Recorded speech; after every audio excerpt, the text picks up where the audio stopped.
Pues muy bien, ay, ya está grabando, ¿verdad? Sí, Eso listo. que sí.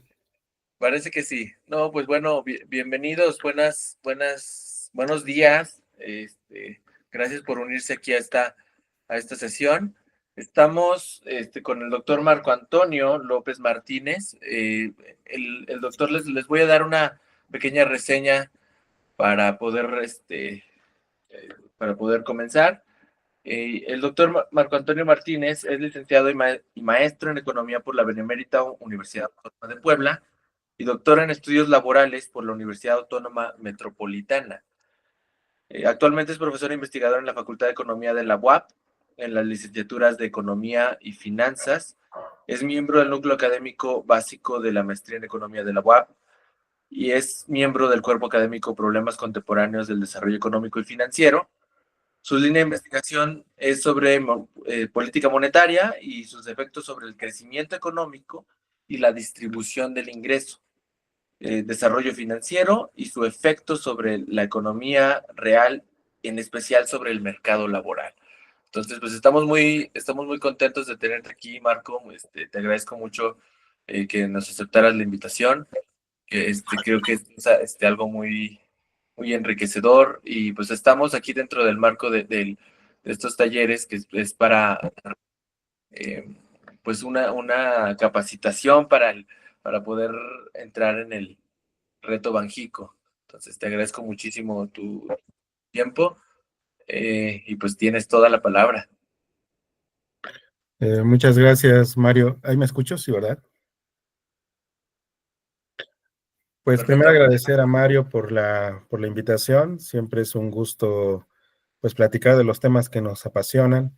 En este caso, para charlar sobre lo que es la política monetaria y su vínculo con la distribución.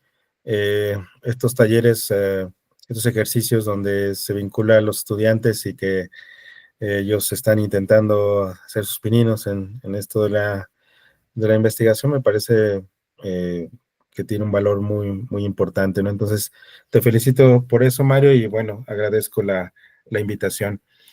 Eh, bueno, vamos a charlar un poco sobre lo que es precisamente la política monetaria, la inflación y el conflicto distributivo. Eh, sí se ve que la voy cambiando, ¿verdad? Eh, Sí, sí, sí, sí. gracias, Mario.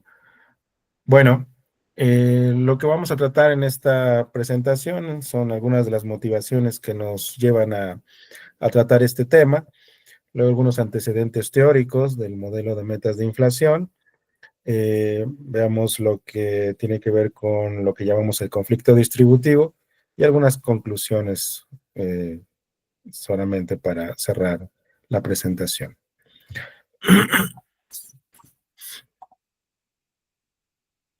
Bueno, la motivación tiene que ver con algo que no es únicamente exclusivo del caso de México, y eso tiene que ver con las participaciones tanto de los salarios como de los beneficios a nivel macro.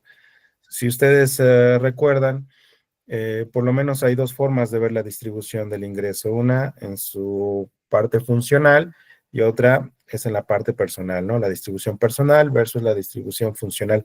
En este caso, nosotros nos vamos a ahondar en la parte funcional, que es repartir ese PIB, nuestro PIB, cuánto le corresponde al factor trabajo, cuánto le correspondería al factor capital, en este caso a los empresarios productivos. Y en nuestro trabajo hemos también desarrollado un conflicto para el sector financiero, ¿no?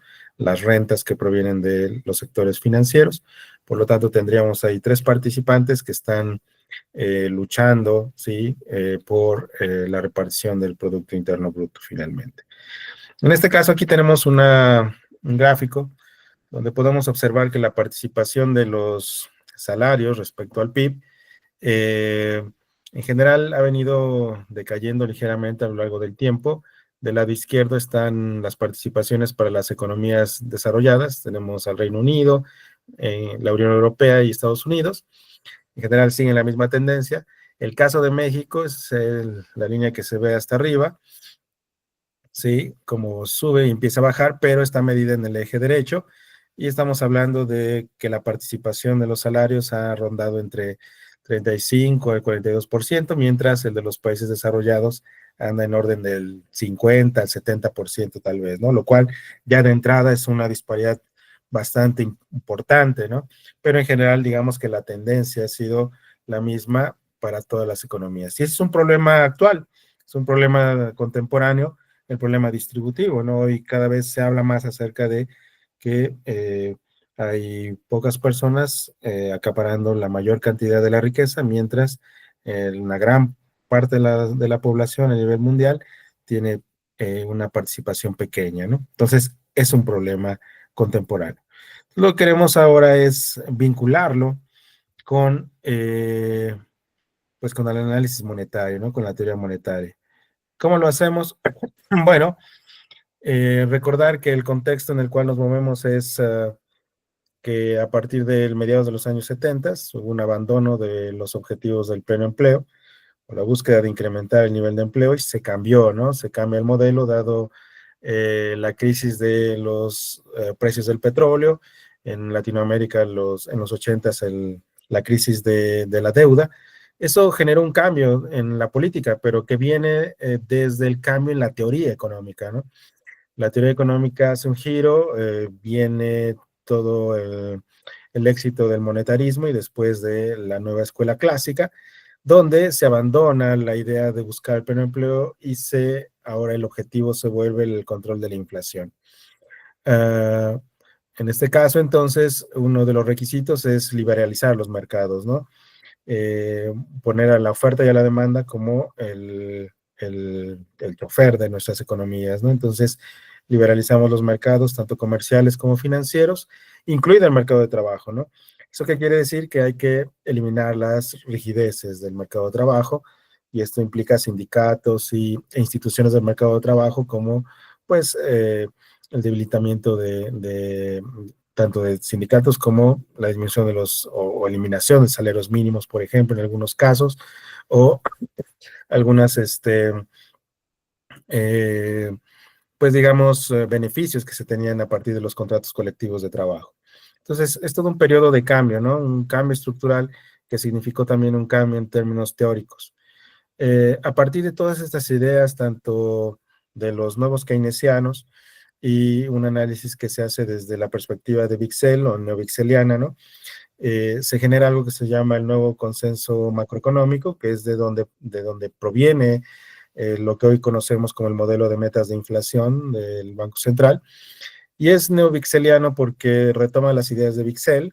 Wicksell, que fue un teórico por ahí del siglo pasado, 1900, por ahí así, que es un teórico muy ecléctico en el sentido de que consideraba efectivamente que la teoría cuantitativa era un buen modelo para poder determinar el nivel de inflación. Sin embargo, su metodología parte de una economía de crédito puro, lo cual es bastante adelantado a su época, ¿no? Wicksell propone un modelo donde lo importante o la relación con los precios no se da a partir del crecimiento de la cantidad de dinero, sino precisamente se da como relación o la relación que hay entre tasas de interés, ¿no? Entre la tasa del mercado o la bancaria versus la tasa real. Entonces, cuando hay una disparidad entre esas dos tasas, hay oportunidad de ganancias y por lo tanto entonces puede proliferar el incremento de los precios. Entonces, a partir de ese análisis, los teóricos del nuevo keynesianismo retoman esta idea y al darse cuenta de que era difícil que la oferta monetaria se pudiera controlar, como pensaba la vertiente monetarista, se reconoce que la oferta de dinero puede considerarse como dinero endógeno más que como dinero exógeno, es decir, proveído por el Banco Central. Entonces, se tiene que cambiar hacia otro mecanismo, ¿no? Otra herramienta, ya no es el control del dinero, sino ahora sería el control del precio, en este caso de la tasa de interés. Entonces, la inflación ahora se reconoce, sí, como un fenómeno monetario, pero que está relacionado con la demanda. Ajá. O sea, básicamente el análisis clásica de la inflación vía costos no es algo relevante, dado que estamos en un modelo donde la parte real de la economía se va a determinar únicamente por factores reales, ¿no? En este sentido, también se considera la banca comercial como un intermediario bancario, un intermediario financiero, es decir, la banca comercial únicamente canaliza los recursos de la parte superavitaria, en este caso de los ahorradores, hacia la parte deficitaria, que serían los inversionistas productivos, ¿no? Eh, Obviamente toma una comisión de eso, la diferencia entre tasas activas y pasivas, y bueno, ese es su beneficio. Pero realmente no tiene una implicación directa o importante, simplemente es un intermediario. Y la tasa de interés nominal de corto plazo, bueno, se vuelve el instrumento, el ancla, ¿no? Nominal para la determinación de la política y por lo tanto de la inflación. Ese sería el contexto en el cual vamos a desarrollar esta idea. ¿Qué nos dice la teoría económica al respecto? Si recordamos, eh, todo parte del modelo de mercado de trabajo en competencia imperfecta, ¿no? Eh, En este caso, se supone que tanto trabajadores como empresarios tienen cierto poder de negociación, es una economía de competencia imperfecta, es decir, estamos hablando de monopolios o oligopolios, y se le da cierto grado de poder negociador también a la clase trabajadora, ¿no? Entonces, en este caso, el equilibrio, sí, salarial, del salario real en este mercado, bueno, se da donde la curva WS, que es la curva de los empresarios, no, de los trabajadores, perdón, ajá, se cruza con esta curva que es la PS, es la fijación de los precios por parte de los empresarios y lo que quieren ganar los trabajadores. En algún punto, bueno, se van a encontrar y eso, de acuerdo a Milton Friedman, pues sería la tasa natural de desempleo, ¿no? ¿Por qué? Porque la diferencia que hay entre este punto y este punteado, que es el labor force, es el total de fuerza de trabajo que existe en la economía, la diferencia entre los que están empleados y el labor force pues, es el desempleo, ¿no? Entonces, finalmente, cuando nosotros logramos este punto, estamos también determinando la cantidad de desempleo que existe en la economía o la tasa natural de desempleo en la versión de Milton Friedman. Eh, para el análisis de la nueva escuela clásica, el recordar que la tasa natural de desempleo se convierte en lo que se conoce como la NAIRO, ¿no? La tasa de desempleo no aceleradora de la inflación, pero finalmente parte del mismo supuesto. Lo que quiero resaltar acá con este gráfico es que esto va a ser como el corazón, ¿no? Del modelo de metas de inflación. Hay un conflicto distributivo aquí ya de entrada, ¿no? ¿Por qué? Porque este gap que vemos acá, este gap, pues lo que está diciendo es que cuando los trabajadores exigen mayores salarios de lo que corresponde a su tasa natural, pues lo que va a provocar es un incremento del nivel de empleo, una disminución del desempleo y por lo tanto eso va a generar perturbaciones en la inflación. ¿Por qué? Porque la inflación es considerada un fenómeno de demanda. Ajá. Por lo tanto, entonces, el, el, la raíz en este caso de la inflación, pues se da precisamente en un conflicto distributivo que hay entre trabajadores y empresarios. Una vez que nosotros reconocemos ese aspecto, nosotros podemos vincularlo entonces a la curva de Phillips, ¿no? La que conocemos, y a la idea de la tasa natural. Aquí ya aparece como las curvas de Phillips de corto plazo. En este caso tendríamos en el equilibrio, en el mercado de trabajo, tendríamos un producto de equilibrio y por lo tanto una tasa natural de desempleo de equilibrio. Si nosotros estuviéramos por afuera, es decir, si los trabajadores exigieran mayores salarios, sobre lo que quieren pagar los empresarios, se abría una brecha. Esa brecha, de acuerdo a la literatura, lo que estaría provocando son presiones, ¿no? ¿Para qué? Para que la inflación empezara a crecer de manera progresiva. ¿Qué quiere decir? Que el único punto donde la inflación debería ser estable sería un punto, ¿sí? Donde estemos equilibrados con la tasa natural de desempleo. Moviéndonos fuera de ella, generaríamos procesos expansivos de la inflación. ¿Por qué? Pues porque la demanda se expande, ¿no? Bien.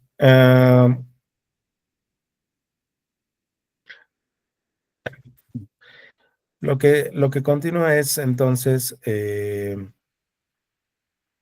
tendríamos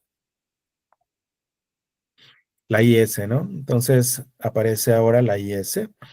Pues tendríamos el mercado de trabajo, tendríamos las curvas de Phillips que generan procesos inflacionarios si estamos fuera del equilibrio del mercado de trabajo, y hay asociado una curva IS, ¿no? Que es la demanda, ¿no?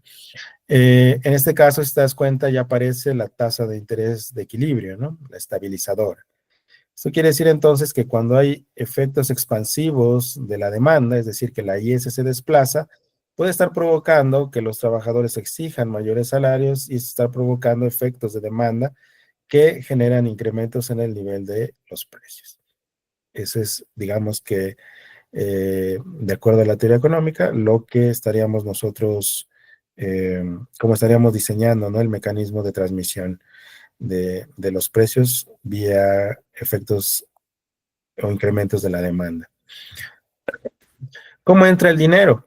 ¿O cómo entra la política monetaria en este caso? Bueno, una vez que reconocemos que hay una IS asociada, que hay un conflicto aquí entre lo que exigen los trabajadores y lo que quieren pagar los empresarios, bueno, el Banco Central tiene una monetary rule, ¿sí? Una regla monetaria, dadas las curvas de Phillips o dadas las condiciones del mercado de trabajo de esta economía.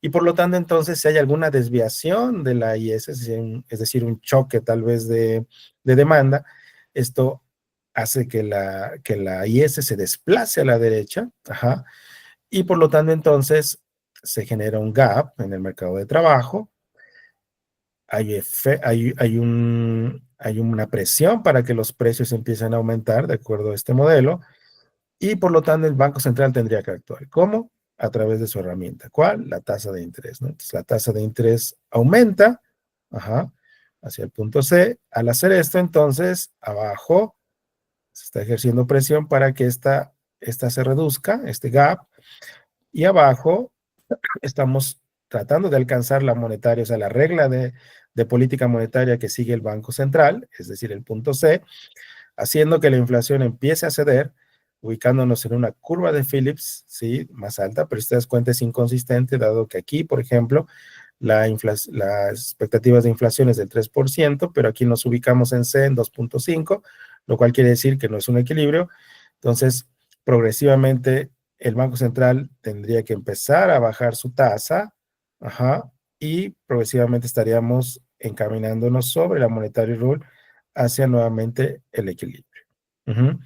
Entonces, es como si al haber una perturbación de demanda, el Banco Central pudiera efectivamente actuar a través de la tasa de interés y eso generar presión para que retornemos a la senda de la monetary rule que fija el Banco Central. Nuevamente, esta es lo que hace Karl Nisowskis es tratar de hacer le llama el modelo de tres ecuaciones, y a través del modelo de tres ecuaciones, que es la IS, es la curva de Phillips y es la monetary rule, hacer una aproximación para la regla de Taylor, a través de entender que todo esto se da a través de un conflicto que se genera entre salarios y precios vía lo que quieren obtener los trabajadores y lo que quieren pagar los empresarios. Eso está en el centro del análisis, ¿no? Como factores de demanda.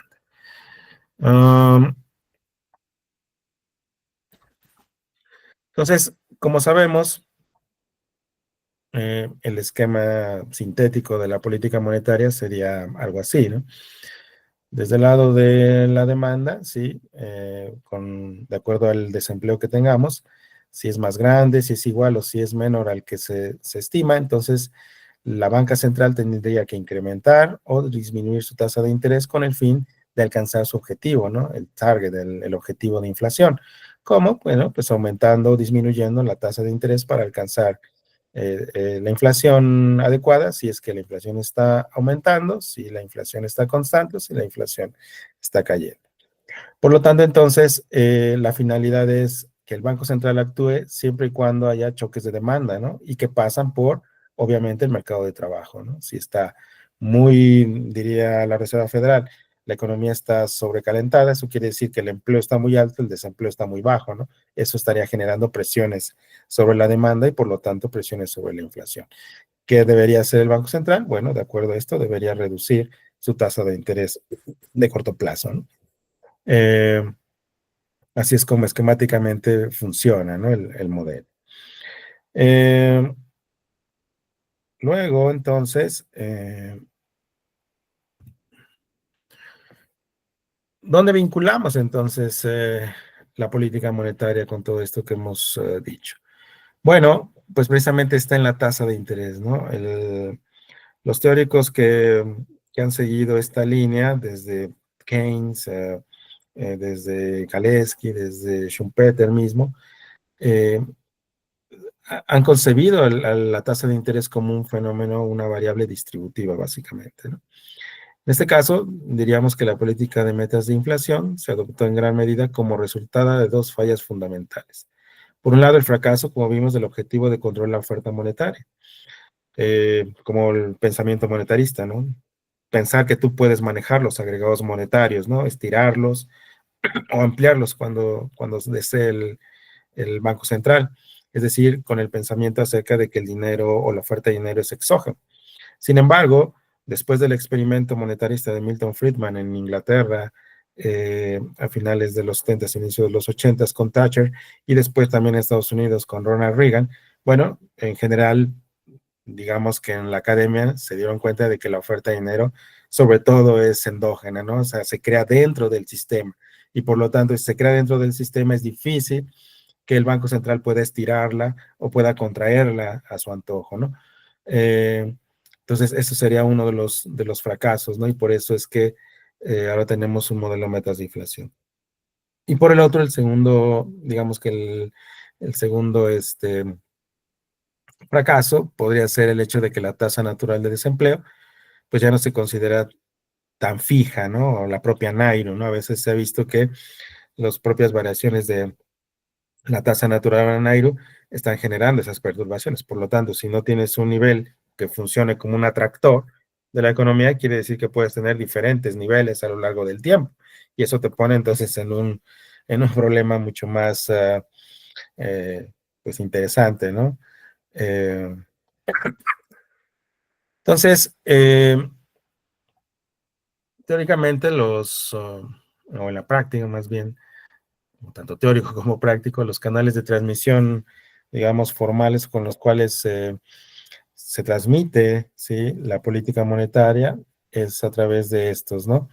Entonces, dijimos, hay un choque de demanda que posiblemente está vinculado a este efecto o esta lucha, ¿no?, entre trabajadores y empresarios. Hay un efecto ahí sobre la demanda y por lo tanto entonces el Banco Central actúa, ¿no? ¿Cómo? Aplicando su política monetaria de tasa de interés, ¿no? Entonces ese cambio en la tasa de interés se espera que tenga efectos sobre la inflación, pero tiene que pasar por un canal, ¿no? O por varios canales de transmisión. Es decir, que el resultado no es instantáneo, no es que cambie la tasa de interés e inmediatamente tú vas a ver un cambio en la inflación, sino que el mecanismo va a recorrer, ¿sí? Y estoy hablando de tiempo, eh, sobre diferentes fases, ¿no? A quién le va a afectar primero, luego a quién le va a afectar después y así sucesivamente. Entonces, los canales de transmisión que típicamente se abordan en la literatura son el canal del crédito, muy importante, el canal de las tasas de interés, ¿no? Para ajustar las diferentes tasas de interés que existen en el mercado, como dijimos, el canal del crédito, que es el otorgamiento o de créditos o incluso los depósitos, ¿no? Como ahora, que están asociados a una tasa de interés activa y pasiva que se supone que tiene que cambiar a medida que cambia la tasa de referencia del Banco Central. Hay un canal de expectativas, ¿no? De acuerdo al movimiento de la tasa, entonces las expectativas van a cambiar en torno a los ajustes que va a haber, ¿no? Si va a haber, si se va a contener la inflación o no. El canal del tipo de cambio, hay un canal que tiene que ver con cómo este cambio en las tasas de interés va a afectar el valor relativo, ¿no?, de nuestra moneda respecto a otra. y el canal de precios de los activos, ¿no? Puede ser que la política monetaria de bajar una tasa de interés haga que haya más liquidez en el mercado y por lo tanto el precio de los activos empiece a aumentar, ¿no? O lo contrario. Entonces, estos canales se establecen y la intención es pegarle a la demanda, ¿no? Para, si estamos tratando de disminuir la inflación, bajar la demanda agregada y por lo tanto afectar la actividad económica y eso, por lo tanto, afectar finalmente a la inflación. Es un proceso que puede durar entre 6 meses a 2 años o 1.8 años, de acuerdo, por ejemplo, a lo que decía Friedman, ¿no? Entonces, dependiendo del país, cada uno de esos canales debería actuar de manera diferente. Bernanke tiene un texto bastante interesante por ahí de finales de los 90, donde él llamaba a estos mecanismos la caja negra, ¿no? Una black box, porque finalmente conocemos los mecanismos, pero casi no hay estudios donde vamos a tratar de entender qué es lo que está pasando en cada uno de estos canales, ¿no? ¿Qué pasa específicamente en el canal de crédito, en el de tasa de interés, en el de expectativas? Sino que básicamente nada más nos estamos refiriendo al inicio y al final del proceso, sin saber qué está pasando en el inter. Y eso es muy importante, ¿no? Porque realmente ahí es donde se dan los efectos para que podamos tener uno u otro resultado. Bien. En ese sentido, como diría Aristis y Sawyer, esto es una cadena de eventos larga e incierta realmente, ¿no? Desde un ajuste en la tasa de interés controlada por el Banco Central hasta un cambio deseado en la tasa de inflación, es lo que comentábamos hace ratito, ¿no?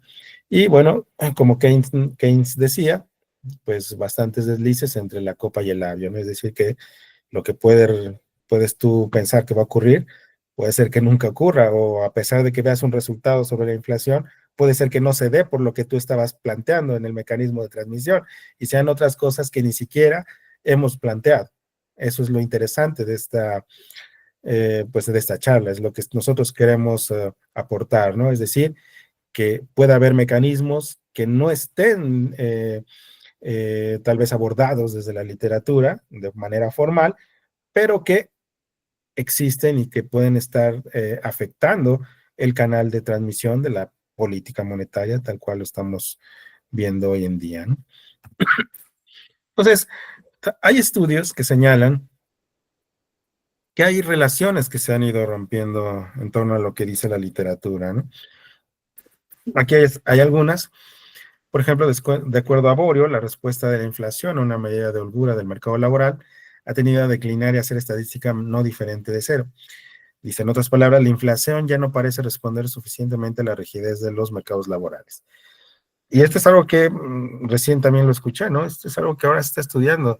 Si recuerdas, en la perspectiva keynesiana, digamos, más ortodoxa, se piensa que el problema es la rigidez de los salarios, ¿no? El hecho de que hay inflación y desempleo, ¿no? Es decir, dado que los salarios no pueden bajar o subir libremente, entonces tienen un límite y ese límite no permite, ¿no?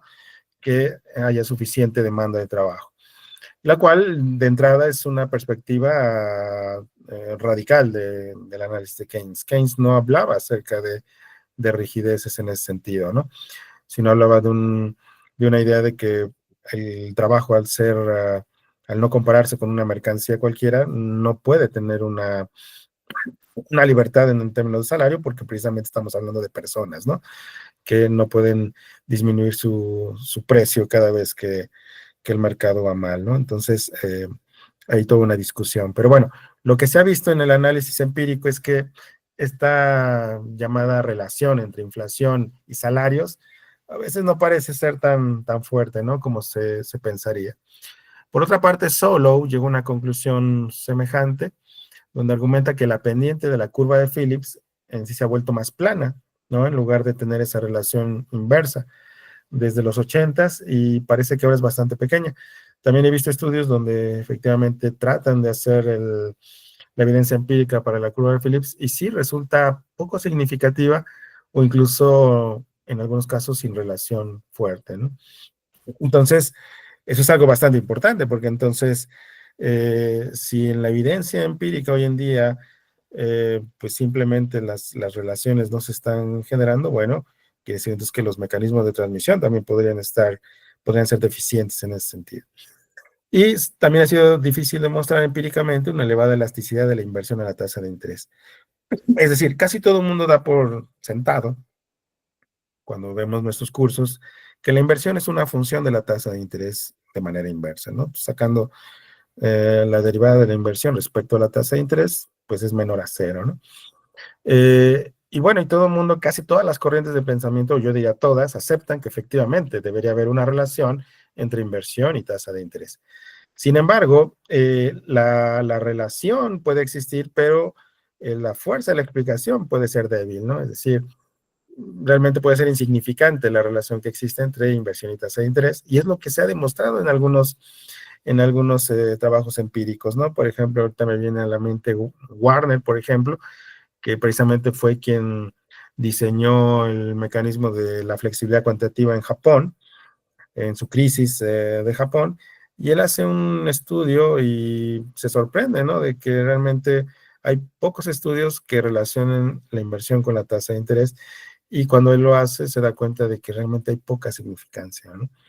Que dice que hay otros elementos importantes, ¿no? Si damos por sentado esto, entonces, bueno, quiere decir que la política monetaria podría estar haciendo más cosas de lo que sugiere, o tal vez los mecanismos o los resultados que estamos observando estén realmente vinculados con otras variables que todavía no aparecen estrictamente dentro del modelo. Uno de esos elementos, bueno, pues es la parte que nos interesa, que es la parte distributiva, ¿no? En ese sentido, los canales de transmisión distributivos mediante la tasa de interés podrían ser al menos dos, de acuerdo a Roshan y Sekaresha. Uno, pues, es el canal de ingresos y otro es el canal de la riqueza, ¿no? El canal de ingresos se da a través de dos mecanismos, uno directo, que de acuerdo a Roshan y a Sekaresha dice que la tasa de interés es un ingreso para los tenedores de activos financieros. Claro, ¿no?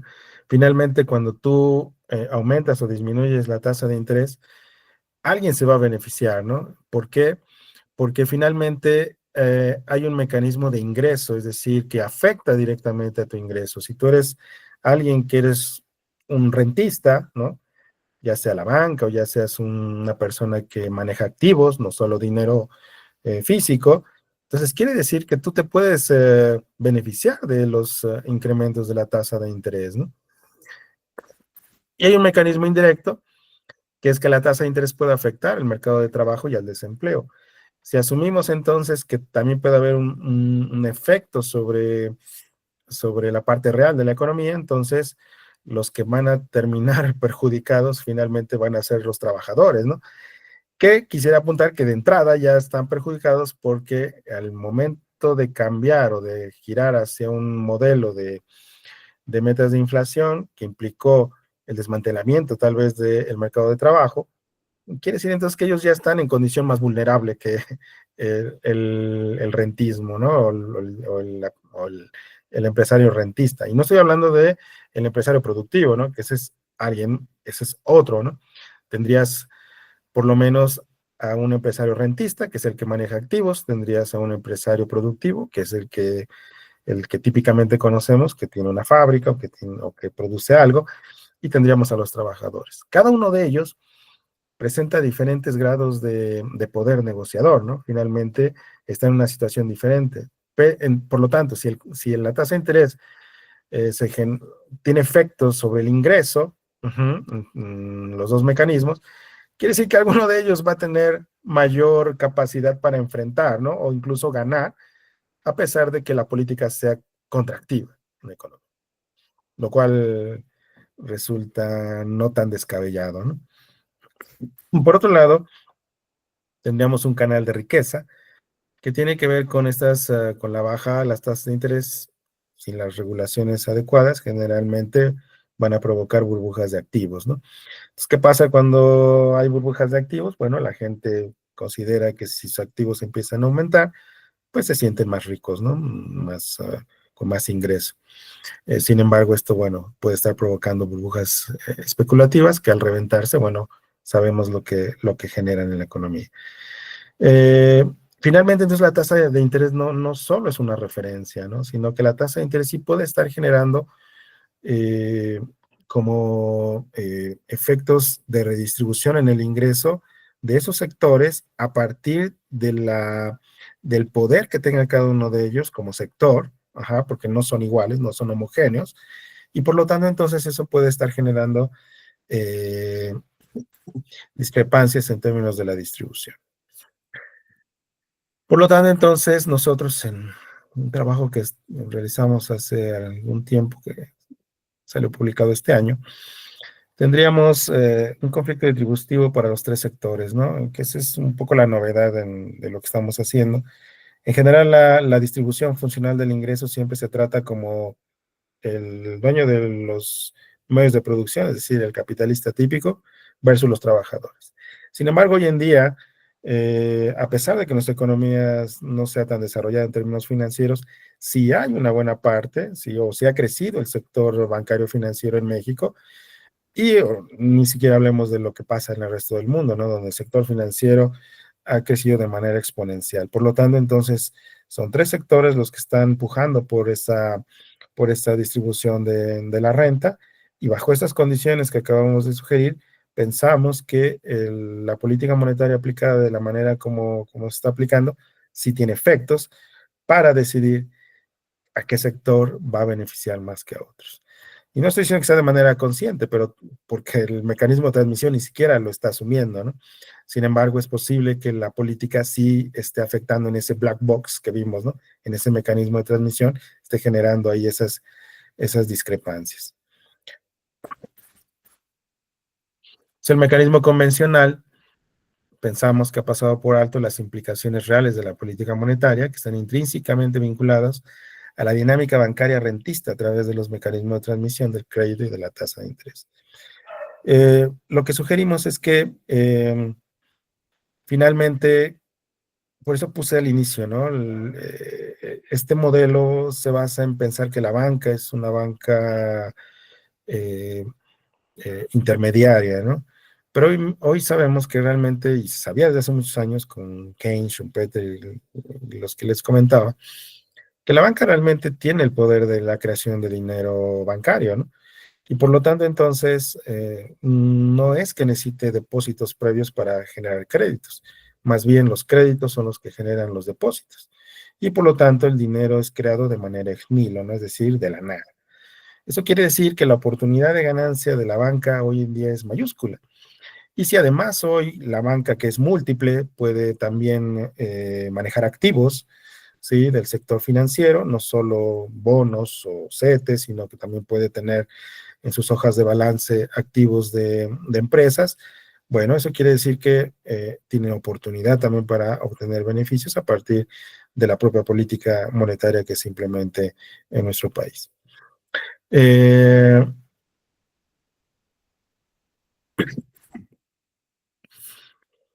Entonces, lo que vemos acá es cómo tenemos a México y tenemos a tres países de primer mundo, tenemos su tasa de rentabilidad sobre el capital de su banca comercial interna.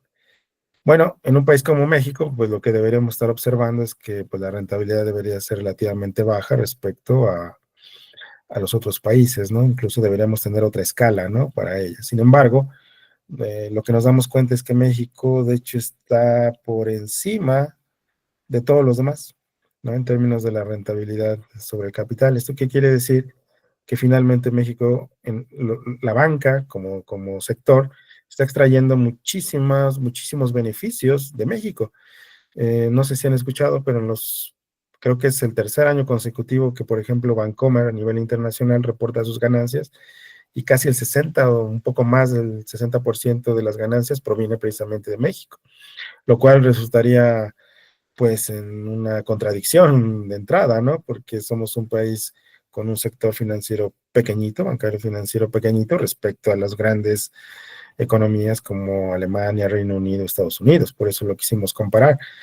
Pero lo que estamos observando es que no, que sus tasas de rentabilidad son tremendas.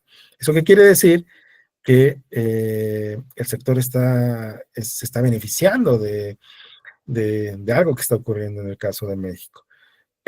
En nuestro caso, pensamos que en general el sector financiero a nivel mundial se beneficia precisamente de estas políticas monetarias, porque es él es el único que sabe manejar los diferentes activos que existen en, en la economía, ¿no? O sea, un trabajador difícilmente va a poder manejar activos financieros diferentes a sus cuentas tradicionales de la banca, ¿no? Y igual a veces los propios industriales tampoco, ¿no? O una parte la dedican únicamente a eso. Sin embargo, es el sector financiero el que está obteniendo los mayores beneficios. Lo cual ya nos dice bastante, ¿no? De entrada. Y bueno, en términos de las participaciones, pues lo que observamos es cómo tenemos estas remuneraciones, ¿no? De los beneficios financieros. Vemos cómo la remuneración sobre los beneficios empresariales han caído, va aumentando la de los financieros y la de los trabajadores pues se ha ido ralentizando, ¿no? O sea, es alrededor de que del 30%, lo cual es bajísimo, ¿no? O sea, es bajísimo. Quiere decir entonces que cuando consideras también al sector financiero, entonces a los trabajadores pues les queda menos, ¿no? O sea, su participación en el ingreso resulta ser cada vez menor, ¿no? Y esto se recrudece año tras año, ¿no? Por lo tanto, es un problema importante, no solo de acceso al crédito, sino yo diría que se gesta precisamente en el mercado de trabajo, ¿no? Este desmantelamiento que ha habido de las instituciones del mercado de trabajo, obviamente lo que han hecho en esta disputa o en este conflicto que existe internamente, y no hablo de conflicto que estén peleando, ¿no? Físicamente, sino que en la estructura, pues obviamente alguien tiene mayor poder para lidiar, ¿no? Con con las crisis o con los problemas que se vengan, ya sea internos o externos, ¿no? Y en este caso, los que menos oportunidad tienen para poder pues más o menos salir airosos de esos choques, pues son los trabajadores, ¿no? Los trabajadores prácticamente están a merced de lo que ocurra con el, con el, con el conflicto entre productores, entre los productores de mercancías y los rentistas, ¿no? Uh-huh. Y bueno, básicamente casi estamos por concluir. Lo que diríamos es que la política monetaria, específicamente cuando se lleva a cabo dentro de los regímenes de metas de inflación, debe entenderse como una política de ingresos, ¿no? Es una política de ingresos redistributiva. Así deberíamos entenderlo, debido a los impactos tanto directos como indirectos de los cambios en las tasas de interés sobre los ingresos de ciertos grupos sociales. No es solamente un efecto nominal, ¿no? Esta idea clásica de la dicotomía, ¿no? La dicotomía clásica, esto, por un lado lo nominal y por otro lo real. No, realmente, si nos vamos más a las ideas de corte keynesiano de Keynes original, pues diríamos que vivimos en una economía de empresario, ¿no? Y esa economía de empresario es una economía que utiliza dinero y además utiliza crédito para realizar la actividad productiva. Sin eso, entonces, la economía no puede funcionar. Por lo tanto, lo real y lo nominal están vinculados.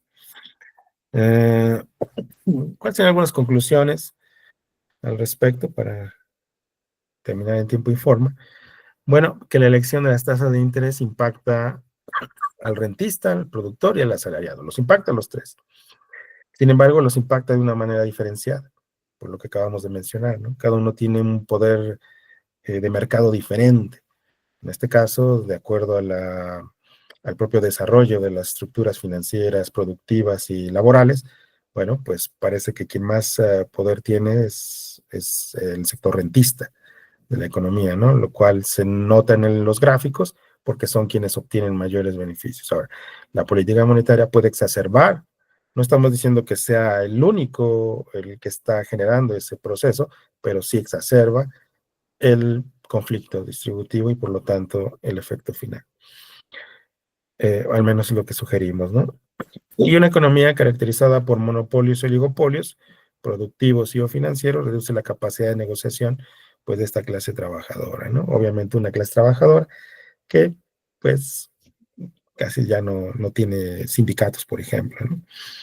Y bueno, hay una necesidad de replantear el modelo de metas de inflación, sus canales de transmisión sobre todo, y sus efectos distributivos.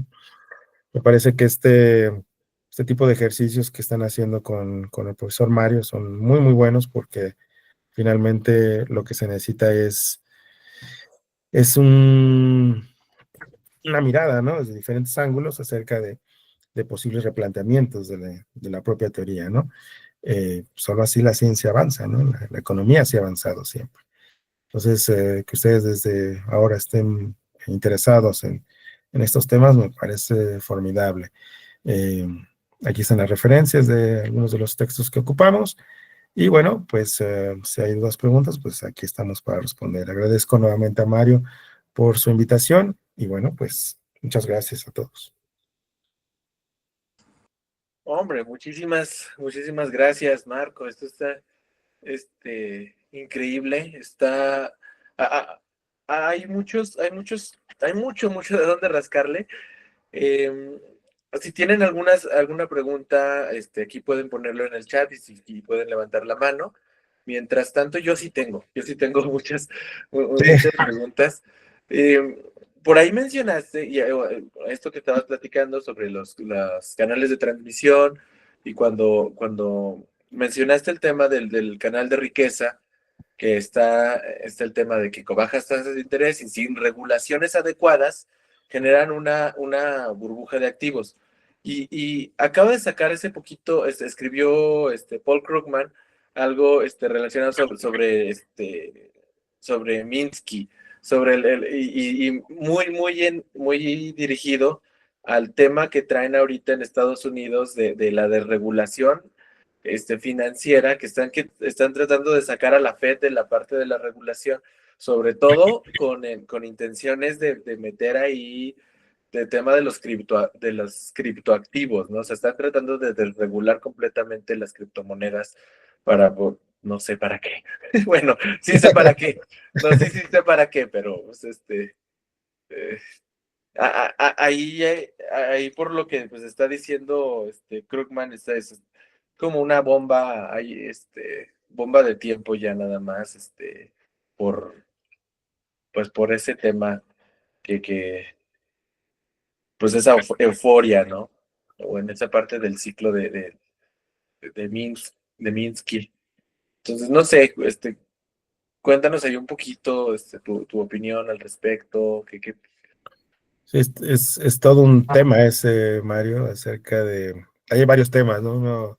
Esto que quiere hacer el gobierno con... Yo diría que más con la tecnología de blockchain.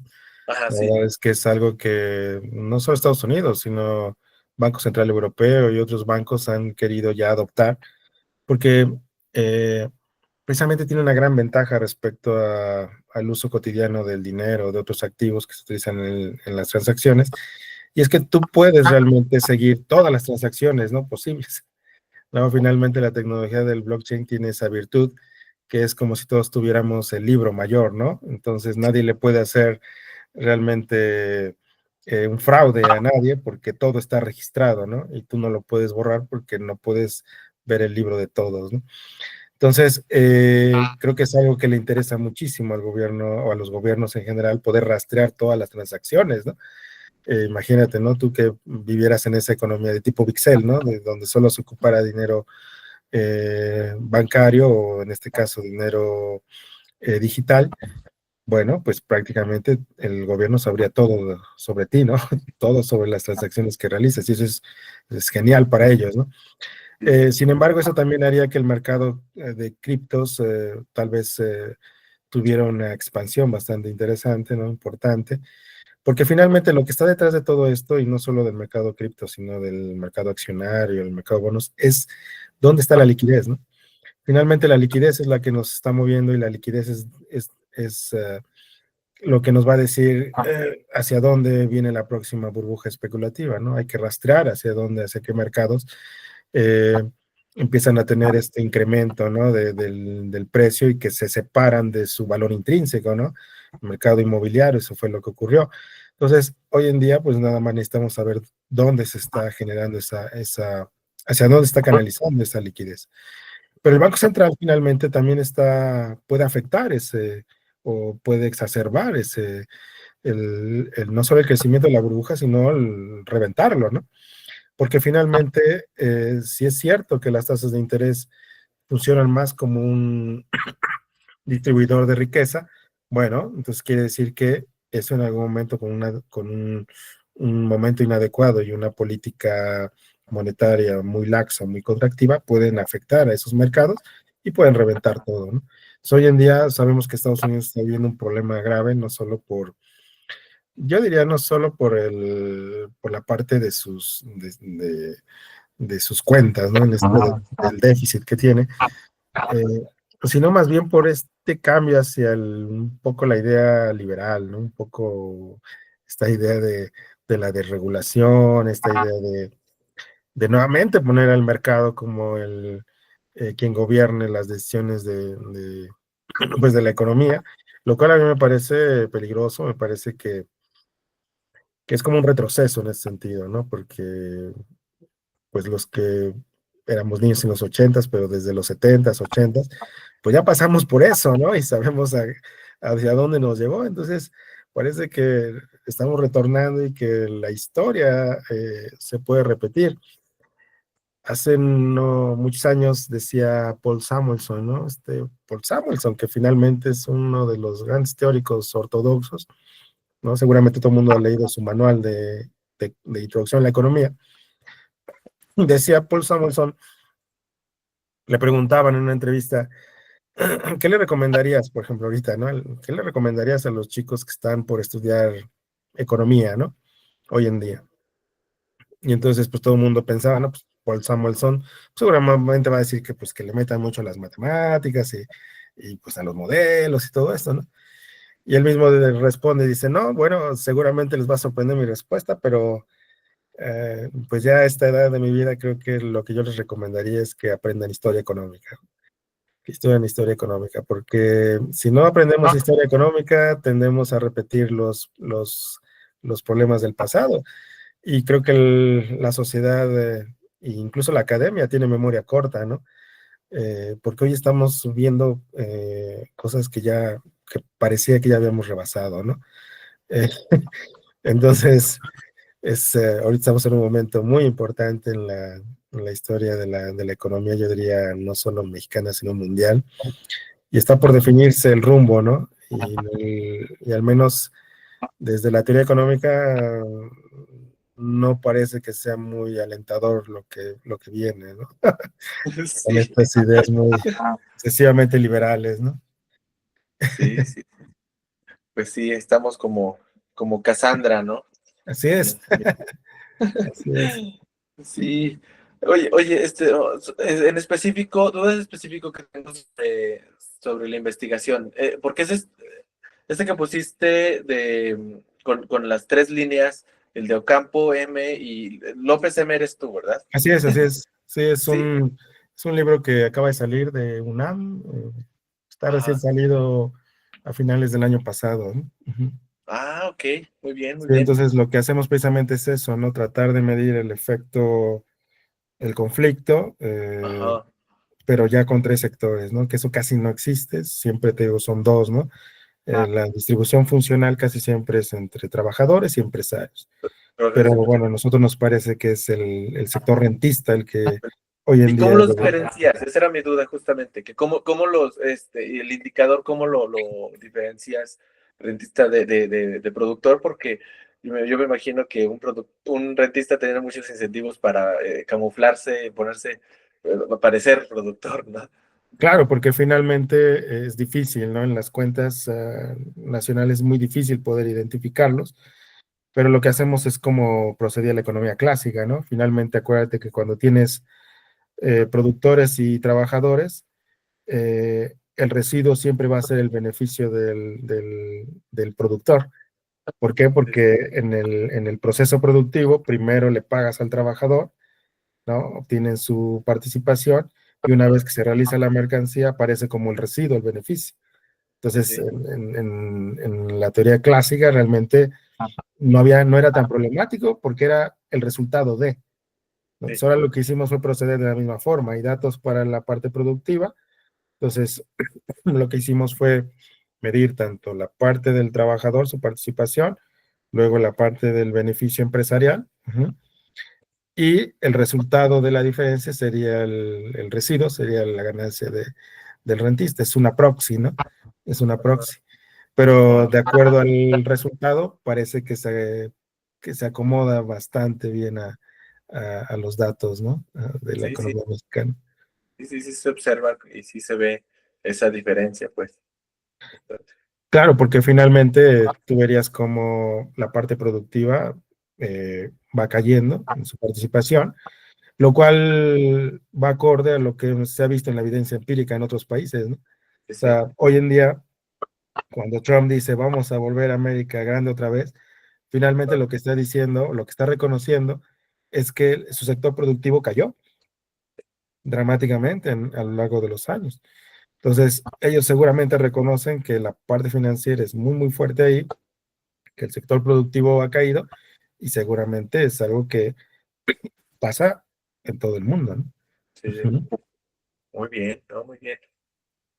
Y tengo más dudas, pero a ver, vamos a reducirla a esta. Claro, Em, aquí está. En los últimos años tuvimos, pues como un mecanismo de esa distribución, de ese conflicto de resolución, pues tenemos el salario mínimo, ¿no? O sea, el salario mínimo, o sea, ha estado aumentando a mayores tasas de lo que había estado durante los últimos años, y eso pues se ha visto como este, ah, no solamente la evidencia pues ha mostrado, pues no hay como evidencia de que eso haya causado los temores de inflación que habían anteriormente, y no, tal vez identificado otro tipo de mecanismos para poder resolverlo, pues también se han hecho como acciones respecto a darle más fuerza al trabajador por medio de sindicatos, por medio de tener como más, capacidad de organización. Qué otros mecanismos existen y cuáles, y pues también cuál, esa relación que tienes como ubicada también con la política monetaria, si está como, si, que sean, que, que sean esas, digo, pues no podemos saber cuál es el seguro de que no nos va a causar como inflación y por qué, pero ¿qué otros mecanismos tenemos para poder claro. resolver ese problema? Sí, la teoría convencional, digamos, que siempre vincula el efecto salarial, ¿no? Bueno, en Sí, este sí, caso habría que decir que en el caso de México, lo que ha ocurrido con los salarios mínimos, pues de entrada sabíamos que no iban a ser inflacionarios en el sentido estricto, sí, porque solo estamos afectando al salario mínimo y un porcentaje muy pequeño de la población trabajadora es la que recibe un salario mínimo. claro, Y siempre hay forma como de darle vuelta también a ese asunto cuando eres dueño y tus trabajadores ganan el salario mínimo, ¿no? Pero bueno, finalmente ha habido estudios que sugieren que el impacto ha sido marginal, ¿no? Del efecto de los salarios mínimos, porque el grueso de la población pues gana más de dos salarios mínimos. sí. Eh, en este sentido, ¿qué otros canales podría haber de la inflación? Bueno, nosotros estamos considerando más la parte más clásica tal vez de la inflación, que es la vía de los costos, ¿no? Y hoy, a partir de pues, lo que ha sucedido con las guerras, esta guerra que hay en Ucrania, lo que hubo con la crisis de los contenedores, ¿te acuerdas? En la época de pandemia, la crisis que hubo por esto de los insumos, ¿no? De los chips para los autos, ¿no? Se cortó el canal de suministro. Realmente son factores que van que son más de oferta que de demanda, ¿no? Entonces son factores que impactan sobre los costos de producción y eso es una perspectiva clásica, o sea, clásica de la economía política clásica, ¿no? Cosa que se ha abandonado por completo, pero hoy en día se ha visto que es un elemento fundamental para la determinación de la inflación que se observa. Otro elemento interesante, y eso ha sido en los últimos, yo diría, meses, el año pasado, empezaron a sugerir que también había estudios en los 70s, 80s, pero casi nadie revisaba, eh, era que dado este conflicto distributivo y el rentismo, la tasa de beneficios de las empresas rentistas, o incluso de las empresas productivas, está, parece más vinculada con la inflación que los propios incrementos salariales. O sea, ¿qué estamos diciendo? Que siempre se le achaca, ¿no? Al incremento salarial o al empuje de los trabajadores por mayores salarios que haya empuje en los precios. Pero ha habido evidencia últimamente acerca de que posiblemente haya más peso de las ganancias extraordinarias de los rentistas y de los productores que del propio salario, incrementos de los salarios. Lo cual es bastante interesante y va, creo que se acomoda bastante bien a esta línea que se maneja desde la parte heterodoxa, digamos, de la economía, y que tal vez ya no suena tan descabellado, ¿no? De acuerdo a todo lo que hemos observado o lo que estamos observando ahora, no solo en México, sino en otras partes del mundo, ¿no? Parece entonces que cuando, claro, ¿no? Tú lo ves, si eres un broker y ganas, puedes ganar hoy $100,000 y mañana otros 100,000 excesivamente por ganancias extraordinarias. Claro, ¿qué vas a hacer? Pues vas a ir a comprarte casas, coches, y si así hay un sector dinámico financiero cerca del lugar donde vives, seguramente vas a ver que hay un incremento en los precios, tanto de los metros cuadrados de terreno como de los bienes, por ejemplo, automóviles o de los bienes duraderos, ¿no? Y eso va a ejercer presión forzosamente sobre el nivel de los otros precios, ¿no? Y eso lo vemos en las ciudades. Entonces, me parece que sí hay otros mecanismos que no están muy bien señalados desde la teoría económica convencional. ¿Por qué? Porque, como dijimos al inicio, todo parte de un mecanismo de demanda, ¿no? O sea, la demanda es la que está generando los efectos inflacionarios, pero no más, ¿no? Entonces, la demanda, pues, ¿quién generalmente la está realizando? Pues los trabajadores o las familias, ¿no? Entonces, finalmente nosotros somos responsables, ¿no? De ese incremento. Pero si se abre un poco el espectro, pues te das cuenta que también puede haber otros factores en diferentes momentos, como el que estamos viviendo, donde los factores de oferta pueden ser más, tener más vínculo con los efectos inflacionarios que la propia demanda, ¿no? Eso no quiere decir que la demanda no pueda llegar a ser inflacionaria. Claro que puede llegar a ser inflacionaria, pero bajo ciertas condiciones, ¿sí? No, pero creo que en este momento no estamos en esa perspectiva, ¿no? Wow, wow. No, pues nos dejaste mucha tarea, nos dejaste mucho para Esa es la pensar. idea para que ahí aparezcan muchas recomendaciones de política monetaria nuevas, ¿no? Los Y, chavos que están ahí haciendo sus y trabajos de investigación. sobre todo porque esto es como, pues le va a dar un plus, yo creo, el pensarlo de una manera un poquito más, pues más completa. Sí, Sí, qué bueno que estamos aquí hablando de esto. No, pues te agradezco muchísimo esta plática, fue realmente muy enriquecedora, nos gustó mucho. Estado, estamos yo estoy muy contento con esto que nos compartiste y, y pues nada, pues muchas gracias, Marco.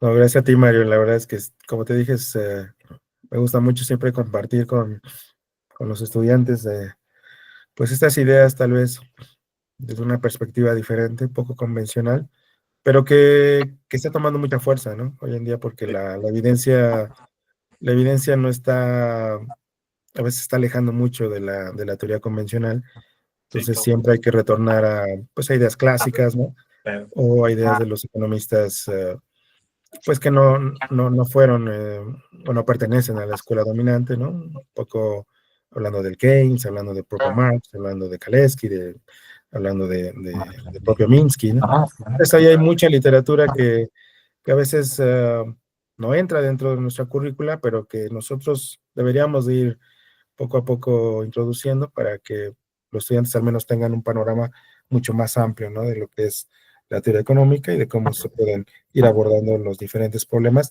desde otra óptica, ¿no? Entonces, yo te agradezco, Mario, porque pues, me gustan mucho estos ejercicios y pues cuando quieran aquí andamos, ¿no?